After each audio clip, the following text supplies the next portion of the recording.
Monsieur Grand, ma question porte sur la Moldavie. Devenue un pays stratégique pour l'équilibre européen depuis le début de la guerre en Ukraine, cette république subit de plein fouet les conséquences de ce conflit. La Moldavie, dont la neutralité est inscrite dans la Constitution, cherche à se rapprocher des institutions euro-atlantiques et à s'aligner sur leurs normes. Depuis son adhésion au Conseil de coopération nord-atlantique en 1992, la République de Moldavie coopère avec l'OTAN dans un grand nombre de domaines, en particulier pour réformer et moderniser ses structures et ses institutions de défense et de sécurité.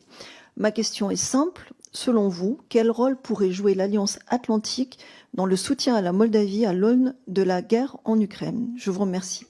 Merci. Monsieur le Président, messieurs, ma question porte sur l'encadrement juridique et le cadre organisationnel du recours au renseignement d'Open Source Intelligence. Ce type de renseignement est largement utilisé pour contrecarrer la diffusion de fake news et la désinformation. Elle est aussi d'un grand secours tactique, voire stratégique, pour glaner les informations à caractère militaire. Sur la base des derniers usages de l'OSINT, dans le cadre de la guerre en Ukraine notamment, pensez-vous que le législateur devrait se saisir de cette question afin d'encadrer le recours à ce type de renseignement issu de données open source dans la prise de décision de nos armées?